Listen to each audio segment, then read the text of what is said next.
What up, y'all? How are y'all doing today? I'm doing pretty good today. It's a nice day outside. I've not had a video in a long time, in about a couple weeks. I've just been doing my thing, doing school, doing not school, doing work, and just focusing on me and doing other stuff right now. Just doing all that, being a sport, watching my Patriots dominate. It's great right now. I have some concerns for the future. As someone who's 18 years old, I have a lot of concerns for what the future could bring for a lot of people and what I think in the next 10 years will happen.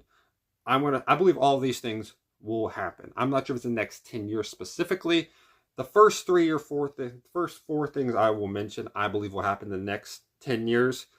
I believe the last two, I have six things I'm going to go over, aren't necessarily this time zone, but over the next 20 years will definitely happen, and we're going to have to live with the repercussions of it. And I'll be interested to see how that happens. And I will almost make all these guarantees. I'm going to start off with number one. First thing out of all, schools will heavily rely on technology and paperwork will go away. The idea of having times tables laid out, flashcards laid out to you as a kid are gone. Technology, Chromebooks, tablets, all that have been implemented. I saw that in my school. Chromebook, oh, just do it on your Chromebook, you'll be fine. Schools, you'll be fine. Implement that, and that'll take away from a lot of the child's experience of actually learning with paper and all that from a young age. A lot of stuff's technological based now. You're taught about that stuff, taught about e-lab stuff, taught about coding.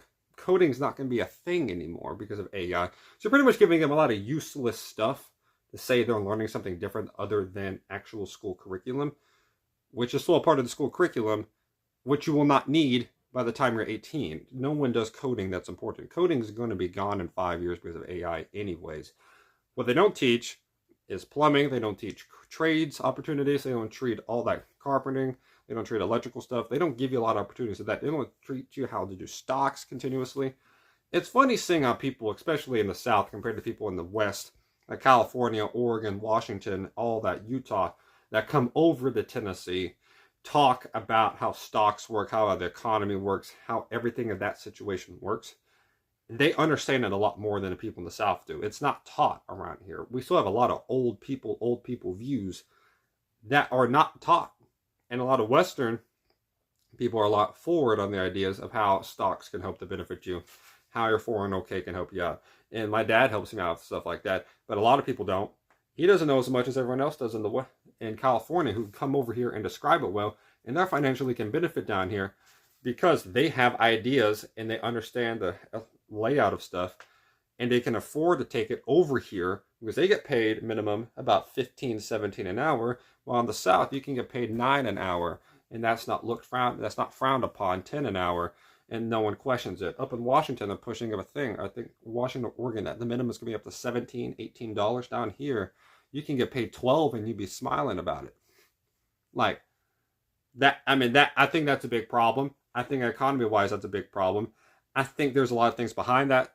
I think there'd be a lot of racial things behind that. Governmental-wise, trying to keep poor people poor. And all here, and happens to be a lot more black people that live in the South too, trying to keep them poor and more relying on the government in that way. But a lot of white people living up in Washington and Oregon and California get a higher minimum wage while people down here can't. I'm not going into a race thing here. I'm just pointing that out. And it's not a white versus black thing. We'll discuss that later on. It's something different. Anyways, going back to schools, a lot of people are going to keep relying on technology and technological based stuff, which again, governmental stuff can't control to a high level very easily. Number two, marriages will collapse across the board. Marriage rates are at about 51% divorce already.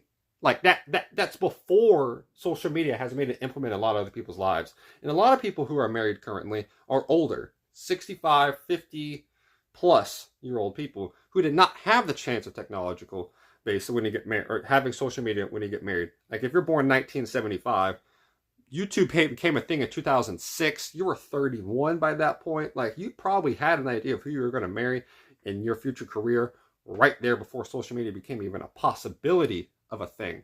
So that stuff plays a role. So I believe when those people die after 10 years, hope the best for everyone, but after that, it's just going to be marriage, divorce, divorce, divorce. Friends nowadays are more supportive of breaking up with wives and your husband very early on. The idea of getting married early is pushed to some people, especially people without fathers. Like, without fathers, that's a huge problem. Again, a lot of the communities out here are pushed the idea that you can rely on welfare, you can rely upon what the government gives you instead of actually having a father in your life. That's hugely important to the society. And I'll go down to this route too. As I can, as my channel, I can describe how I want. I believe, personally, Lyndon B. Johnson purposely tanked the black community on purpose to be reliant more on the government. I'm going to tell you why. After John F. Kennedy got assassinated by Israel, we can talk about that later on, or I did a different video, we'll discuss at that time. In 1970, around that time, black men were sent off to Vietnam. Young black men were sent off to Vietnam. The young black family opened up opportunities, no segregation, open opportunities. And you look at places like St. Louis, Chicago, Detroit, mainly Detroit, great factories, great businesses going across that area, got defactorized at that time, got taken down and moved elsewhere, moved to New York, moved to Los Angeles, moved to other spots other than Detroit that were Detroit, St. Louis, Chicago, mostly black areas to keep them poor. A lot of the black men died in Vietnam. A lot of them died at that point, which again, who's going to help me out? I'm a single mom. I got kids. I expected the future. My husband gets sent off the war. I don't have jobs coming back, and I can't go get these jobs now because they're gone. What's going to happen? Well, welfare can come in. I can help you out. And then the men that survived Vietnam, this is not just black community, this is over across, but it's prioritized the black community because Lyndon B. Johnson wasn't very much a racist. He was only the vice president of JFK just because he needed to win Texas to win the election. And who was the governor of Texas? Lyndon B. Johnson. That's what came from it. So when Vietnam, the veterans came back, a lot of hate came in from them because they shouldn't have been there in the first spot. I agree with that. But no one treated them with respect, and there was no outlet for them. So guess what happened in the black community?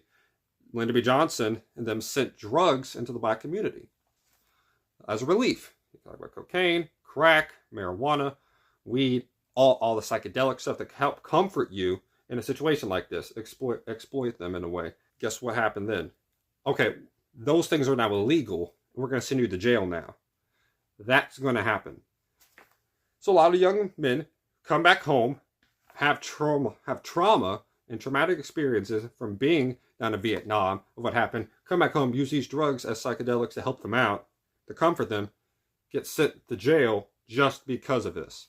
And now there's young men, young boys growing up, young women who have no father figure, and now they're relying on the government for it. See what I'm saying? There's no discipline shown. There's stuff pushed across that's saying this is okay to act this way when it's really not. That's just implement. We can go into a deeper dive on the other video. And that shows, and why do I mention all this? It's a normalized idea of being single and you don't need someone else in your life. Started around then to raise a family. It's important to have two people in the household. It's important to have a community willing to help. And during that time, that was kind of pushed away completely. Poor communities got pushed drugs, sent to jail, pushed up bad father figures, took them away, and the government kind of became that. Which, as long as you're relying on them, no problem. And so, marriages went downhill. Divorce rates started going down. Divorce rates started skyrocketing up after that point because I don't need you. I don't need you. They help me out. Well, your children don't benefit from that at all. And that's how gangs can start up, because you fall into traps of needing guidance somehow, and you lead them down this path. So that's a video for another day. I just wanted to get into that. Divorce rates have skyrocketed since then. And then now it's a lot of different stuff. I don't need a man. I don't need a woman. I just need me. I made a bad decision early on. We still got a kid. Like, I'm not going to stay with them just for this kid. I want to benefit me. Then why did you have a kid in the first place? Divorce rates keep going higher. And guess what? Child abuse is still a huge problem. Why? Because a lot of step parents come in. Step parents, there's some good step parents out there. A lot of them aren't, because a lot of people rush the idea of getting divorced. They have a kid. They need to find someone that can help to provide for the family, because now they realize they need someone for the family that they were comfortable with. So they pick a random man or a random woman that does not care about the child and just wants them and abuses the child to get the benefit of. and has the emotional benefit of someone like the other parent who came in and swooped and saved the day and say, okay, I'll help you out with your family, help pay your bills, and then this stuff happens. Just laying that out there. I know I rambled on, but it's very important that you get a deep dive into that at one point. If someone here wants to hear a deep dive upon it, I'll gladly go into it. And I love to hear opinions upon how marriage rates are going to get fixed, because I love to see the more we don't focus on the church, focus on God, the more we have divorces. Just saying, broken up homes. But this leads to my number 3. Smaller churches will die and big churches will thrive. Why do I say this? Small churches are led by what usually? Older people who are normalized in those areas. Well, nowadays, a lot of big churches push the idea of having like pretty much a good time. I go to church to worship, have a worship group there that plays the drums as loud as they can, who has 6 speakers as loud as possible, that praises the Lord at all times, and afterwards, you do whatever you want. But as long as you come back here at 10 a.m. on Sunday and you put $20 in the offering plate, and everyone down your line, down your pew gives $20 in the offering plate, I got no problem. As long as you pay for the Vacation Bible School, no problem. As long as you go with the Upward, no problem. But until you do that, you're not going to be socialized in the church well. As a kid growing up, I went to a different middle school than a lot of the other ones did. I went to this church called Bayside Baptist. It's an overall bigger church, not a humongous church, but definitely for about over 1,000, 800 to 1,000 people. A very well-sized church, probably a lot more right now, especially for Vacation Bible School stuff. I didn't go to the same middle school as a lot of the other kids did. I didn't go to the same elementary school a lot of other kids did. I was kind of an outlier to those kids. I was not fit in the group like everyone else did. And they didn't help that. And a lot of the kids that were popular in the church had popular parents that had higher roles. That was a problem. They didn't want the other kids to actually flourish. They wanted the top kids. They wanted the top parents in the church to have the opportunities for their kids to do whatever they wanted. And the other kids just got what they got. Especially in Upward. Talking about trying to have fun, having normalized good behavior. They never got they never got teachers. We never got good teachers. We just got random parents that would come off of work. Not actual people in the church to teach us how to actually live that type of way, which should be a good outlet to be able to do it, but not done. So a lot of churches benefit the top groups of the church and their kids and leave the rest just to figure it on your own. And if you can become friends with them, it's not ever really guided that way. It's just by accident that happens. And I see that becoming a very, very big norm in the church, that people show up for the fun of it and not for the worship. Because I like to call this emotional service. You get a high grim of emotion. It happens a lot in popular music when it comes to Christianity. Some don't, like Lauren Daigle. I like her music. I like that Lauryn Hill. I like her music when it comes to church. The Fray, talking about them. They don't, in my opinion, bring an emotional high when it comes to their songs. They sing phenomenally. Their lyrics are very godly. But they don't have a huge, have a huge climax in their songs at the top. It's not like a plot that you have to go to the top and then work your way back down. You have a big emotional point. No, it's just praising God the entire way through. The old hymns, I don't see them singing old hymns at church, in big churches. Smaller churches, I do. At my church, we do. If you want to be in the choir, go on ahead and go up and be it. Go walk up and do it. That's what smaller churches do. I see a lot of small churches do it. If you want to praise God and go sing up there, no matter how old you are, no matter how young you are, no matter how good you can sing, go up there. Big churches, you have to pay $80 to go get everything. $100 to be in the choir, to sing in front of the church. That's weird. That's weird. You're benefiting from people who try to praise the Lord. That's not how that works. And when I'm talking about emotional songs, they bring up the drums really high, praise the Lord, all high, and then you work your way back down, and it's the slow beat down, and it's like, how can we pray for you today? The Lord is great here in the house of the Lord, all this stuff. And then it kind of just, okay, you move on. They don't really ask you they don't really go into the nitty gritty of what the church is. And I believe a lot of what the Bible teaches will be lost because big churches become the problem of society and will be pushed. We had Charlie Kirk's funeral. I'm going to mention this.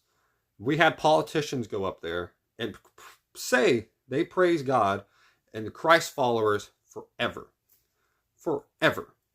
And then we send multiple billions of dollars down to Israel. And there's maybe not a country in this world, or nation in this world, that hates Jesus as much as Israel does. As much as he does. As much as they do. So, to say we love God, and then we send money to a nation that hates God, I don't understand. They say they promised this land. That was not promised. The people say Israel is the promised land. Ted Cruz goes and says, I was raised up saying Israel is the promised land. We will follow that. We will support Israel. Not exactly. The Israelites. Who were the Israelites? The descendants of Abraham. You know who the name was? Israel came from? Jacob. The descendant of Abraham. That's where it came from. Those are the people that God promised that land to. Not just people who showed up. Not all the Jews. The ones that were descendants of Abraham. Guess what? Talking about the King David. He was selected to be the king of Israel because he did great things. He helped Goliath. He killed Goliath. God chose him to be the leader of Israel, to be the king. And the descendants led on to who? Jesus. Yes, so the descendants led on to Jesus from the king, that they wanted a king. They got chosen the king, David, and from Saul to David, Solomon, I believe, or the other way around. I might be wrong. And it went on to Jesus, one of the descendants of David. And guess what the Jews did? They killed him. Why? Because of greed. And he was saying the temple was a den of thieves. And it was a problem that they were selling stuff in the temple, not worshiping God. And he got killed for it in the most gruesome way you could have done back in the Israel day. And back in those days of Romans and all that. So, just pointing that out, by the way, I believe the church will be very much misskewed. But these politicians went up here and said, I'm a believer in Christ. And 2 stadiums filled with people that got to watch it for free, that they pushed their merch at. Praise the Lord, like, no problem. Millions of people at home watched the service and said, yeah, that's the right thing. But we do all this stuff on the other side. We don't really care about our people, but we're caring about these people. Like, I got questions when it comes to that. I believe that'll happen with the church. I believe having the government. We will misconstrue the word of God to get whatever we want. It's happened for generations, and it's happening now. I'm probably going over this topic pretty quick, because I've kind of described it when it comes to technology, when it comes to the schools. Number 4, libraries will be unavailable. Pretty much non-existent. You will not find libraries anymore. You will not find them because there are probably some books in there that they don't want you to read. There are probably some stuff, that flexibility, that they don't want you to read. That is not shown to you on Google. When you search up something on Google, do you go through every search or whatever the AI shows you? Probably just do the AI. And if not, you check the first 3 and you move on. You don't really do a deep dive. What allows you to do a deep dive? Libraries. Libraries go back into the 1910s, the 1800s, 1700s, 1600s. You go back as far as you need. You can translate different English. You can different languages, from Hebrew to, you go back Greek. You can do anything. Chinese. Like, you can translate a lot of different languages into what English is and provide it in a library. So when that gets taken away by technology being a norm growing up, a lot of people won't read their books. A lot of people won't. So it's good to have a library at your house currently of what these books are. And especially you could talk about conspiracy theories. It could be whatever, informational stuff that you believe that could be taken away. Go buy it now. It might not be there forever. McKay's, stuff like that will fall off at one point because of these books not being available. Why? Because technology is going to be the main thing. McKay's might be available, those stuff like that, those like the Goodwill types that you can bring in, you can exchange stuff for these things. Maybe, I don't know. I really can't guarantee that. I can guarantee libraries will be falling off. I went to a library about a month and a half ago, 2 months ago. There's nothing there. It looks terrible. Like, they're just not the same vibe. It's not feeling like it's not even meant for kids. It's just people who don't have Wi-Fi anymore can get free Wi-Fi there. Which now Starbucks allows. Like Starbucks, Food City, all these places have it. You don't need libraries for that anymore. Number 5. And these are the two that I'm going to go down and really question if it's going to happen. But listen to me, and I will let you listen to me, and then you decide your opinion. I know in sports we talk about what ifs, what happened in the future. Like, what if Miami wins out? What's going to happen? Here's a what if. What if the dollar almost becomes worthless the next 10 years? I'm wondering, how could that physically happen? Taxes. In this generation, more people are accusing Israel for our problems than any generation before. And it's this weird area of technology is not banning the idea of hating Israel, but I don't think all the information's out there at the same time. Like, you will really good look into history of how things lay out, like JFK dying. Might be talking about, well, Lee Harvey Oswald did this. Lee Harvey Oswald could not make that shot. Snipers could not make that shot to that significantly of a perfect level that it hits from a back angle when he goes this way. Okay, sure. Sure, that happened. Okay. Let's talk about this. Who wanted to check if there were nuclear bombs and nuclear creations going down, nuclear facilities down in Israel? JFK. Who stopped a bombing that was going to happen in Miami, Florida, 1962, that America was trying to get, when the Cuban Missile Crisis going on, was going to fly planes around to go from Cuba back to Miami to bomb there in 1962. That is out there, public information. Go look that up on your own. They were one signature away from causing a 9/11 incident down in Miami, Florida, to make an all-out attack on Cuba. One signature away. That was JFK. Who was a big prominent of the civil rights movement that actually agreed with a lot of MLK said, that wanted blacks to have great rights, who was a former military man of his own? JFK. Guess who also wanted to check Israel for what they had nuclear-wise? Jack Kennedy. Guess who also got killed? Jack Kennedy. Pointing stuff out. Guess who made the turn left when he's supposed to go right in Dallas? For no reason. Convertible up, security step back for no reason. JFK. Who hated JFK? Lyndon B. Johnson. He just wanted to have a chance to get in office. And guess what? Lyndon B. Johnson old. Old people make a lot of decisions for early access to money, for later consequences. They're not going to be alive for. So who cares? Who cares? So that's one of the things right now. I mentioned that earlier, comes to Israel. I mentioned it again. We send so much money over there for what purpose? We pay for their health care for what purpose? What do they do for us? And it's not me that asking these questions. Nick Flintus is asking these questions. A lot of people in these college opportunities are asking these questions. People are asking Charlie Kirk these questions. Charlie Kirk spoke up against Israel before he passed away of an assassination done by Israel, because he had an impact on college students' lives, because he was willing to go talk to them, and they were starting to make a difference. A man showed up at one point at one of the events and explained to him how 9/11 was fake.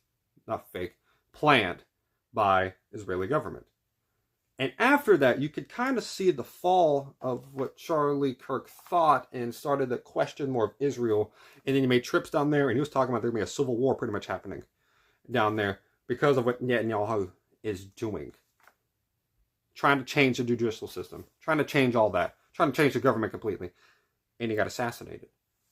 Conveniently. He said anything about abortion. All that rage about abortion didn't get him killed. All the outrage about him being supposed to be a racist didn't get him killed. But once he spoke up against Israel, he dies. Interesting. His interview with Patrick, I forgot the last guy's name. He does a lot of interviews. The most recent one he did, he was on. It's not on YouTube anymore. The most recent one you can find is from 2 years ago. He did a follow-up one. Not there.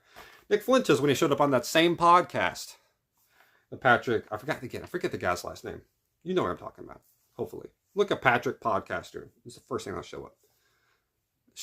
He had Nick Flintus on. He talked to him about it. Guess what? Ben Shapiro did not want to show up canceled his next appearance on the podcast because of Nick Flintus being on there. Why? Because maybe he had some follow-up questions that he could not answer, because there's no way he could have answered. Ben Shapiro is the same guy who says we should send money down to Israel, but since you can't, the new mayor, I'm pretty sure the new mayor, new governor of New York, forgot the name. Come on, Ryan. Him. If it becomes unaffordable to live in New York, in these parts of America, that's your fault and you should move. But he wants to sell all this money to Israel.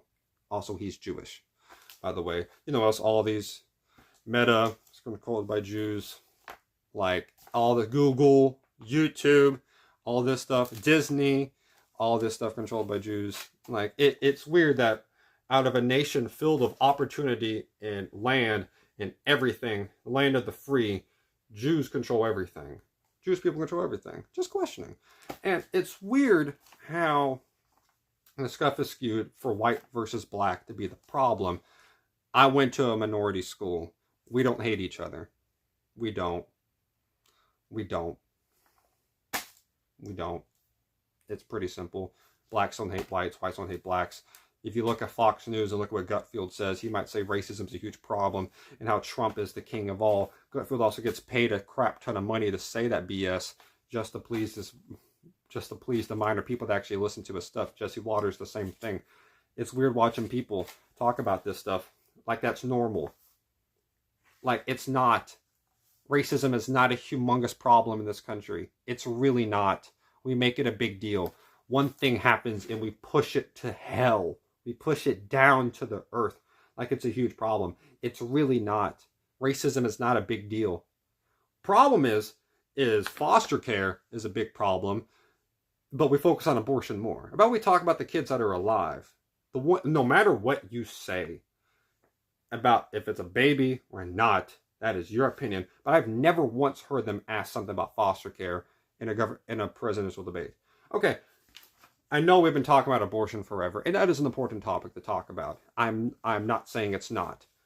But we are questioning if this is a baby or not. And this 5-year-old keeps getting abused because it's in his 5th home, not asked, because this man was the mother of it, was forced to deliver their baby because they didn't have a choice for abortion. And they did not want to keep the baby, so they sent it to foster care, and now it's through its 5th home within 5 years. And you cannot imagine the things that happen whenever you don't want this kid, technically. If this kid cries too much and it's not your kid, how you will treat it if you don't have an emotional connection to someone who is crying and whining because they don't have a mom.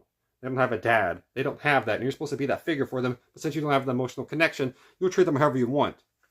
You treat them however you want.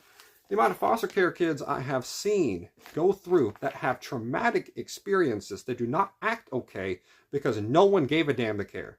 There is no therapy given out. Child Protective Services is terrible. They don't even put people that have had prior experiences in have had bad past child experiences in there. They just pick random people, say, okay, you're a part of it now. Within governmental stuff. They don't check it well. They don't do their job great. Because they don't care. People have had prior experiences being mistreated in foster care, and especially as children, will care a lot more doing their job as Child Protective Services. But I don't think they really care. They talk about abortion because it's such a disputed topic. But they will never bring up foster care because that's not disputable. It should matter, but no one discusses it. No one discusses education, the idea of the free student loan stuff, all that. Or student loans should be paid off. For generations, it has been pushed to go to college. You have to go to college. You have to go to college. If you're not going to college, what the hell are you doing with your life? And then you go to college and you get paid student loans and you have a degree and you don't get a job. I believe if you get a 2-4-year degree in a specific topic, no matter what it is, the field of that choice that you're going into, if you don't get a job within 6 months following that degree, in a job application, a job opportunity, if you reject it, that's up to you. A job opportunity that is there for you, you get a complete ride back on your money that you paid. You get a complete refund because we did not do our job as an education. We did not. And it's weird seeing other stuff like Gaddafi. He was a leader. He was a dictator that was looked at as one of the worst, bombed his own people. He gave up free education. He gave up free housing. He gave all that stuff up. He gave the opportunities up. But he's looked at as a horrible man because we're telling you to look at him as a terrible man. Like, we talk about MLK. We don't ever talk about him after 1964.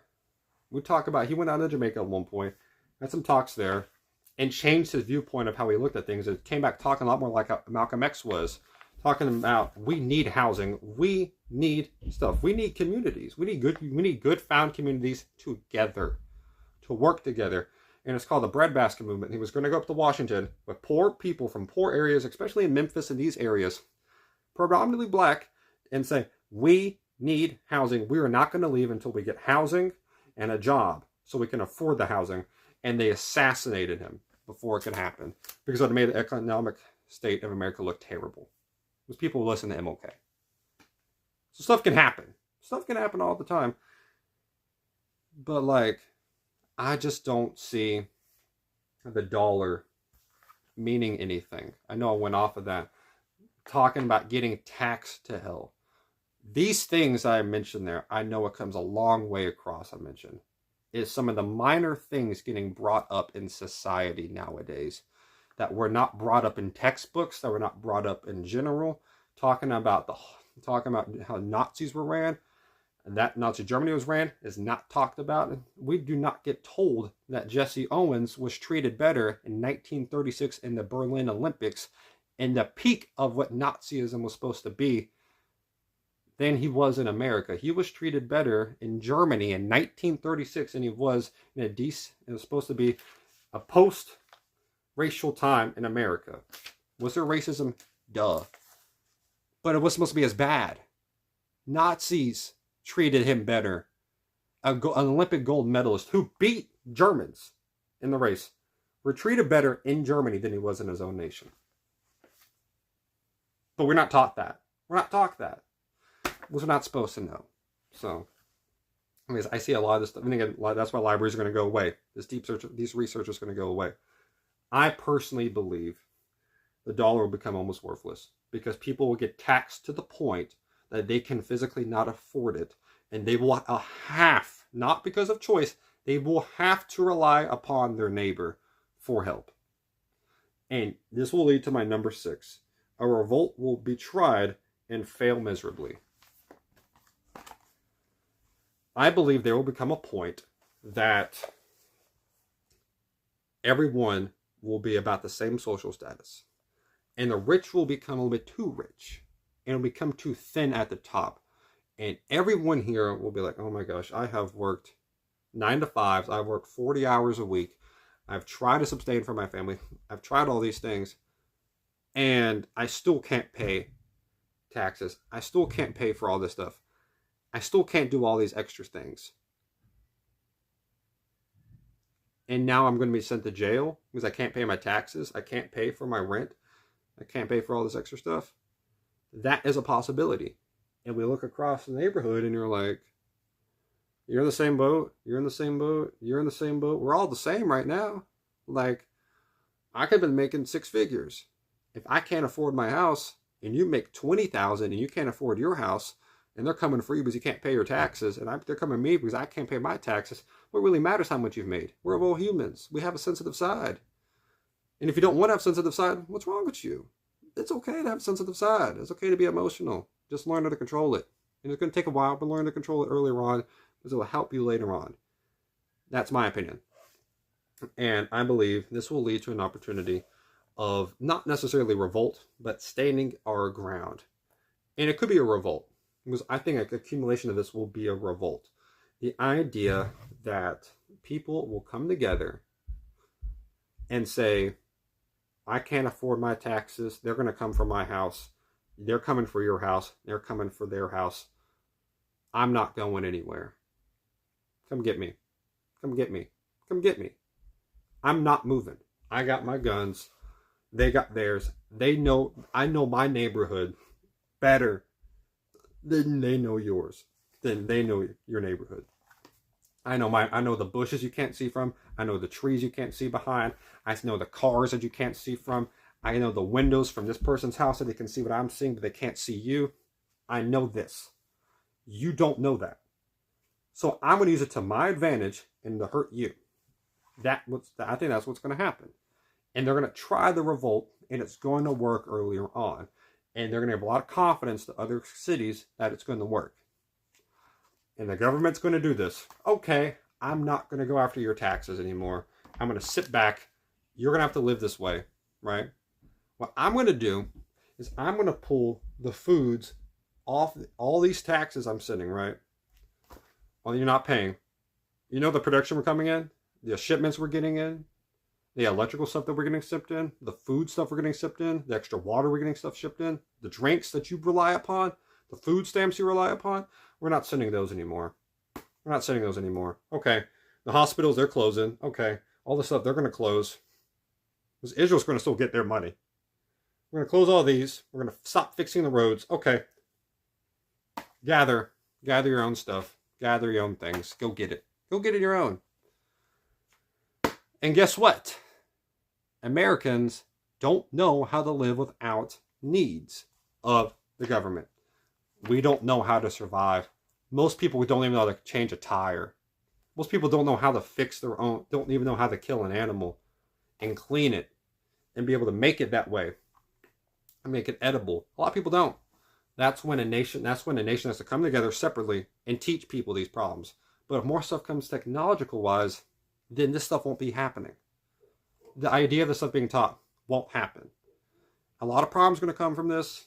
The hunter-gatherer style that we're going to have to force ourselves into, we have no knowledge of how to do. You don't, I don't, a lot of people don't. If you do know, you will benefit. But help others in the process if this ends up coming to a thing. So, I see a lot of bad happening. There is a limelight, possibly.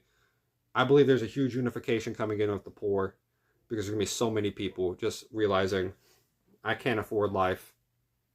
I might as well end it. That could be a big problem. I think suicides are going to go higher, especially with higher divorce rates. That won't be a problem. I just see a lot of bad happening, a lot of lower job opportunities, a lot of bad happening. But unification of the poor can cause change. The change is not coming when you give power to the government, when you give power to yourself. They cannot control. The dollar becomes worthless if you don't use it for payment. If you use other things like good services, the idea, I'll fix your yard if you give me food. That's a big thing. My dog's barking up there. That will become a huge thing. The trade, the old school route of some sort that we're not relied upon will become a huge thing again. And if you can do it, please do it, because it's going to be very beneficial. That's my opinion. That's mine. I know this is a long video. I gave a lot of explanations for it. Let me know if you want to know more. Put in the comments your own opinions, please. I'd love to hear.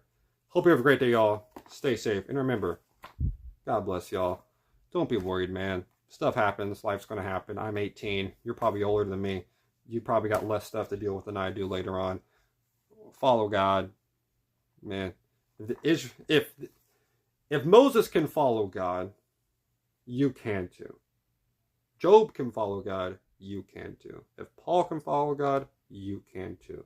Remember that, honor him, God number one, and have a good day.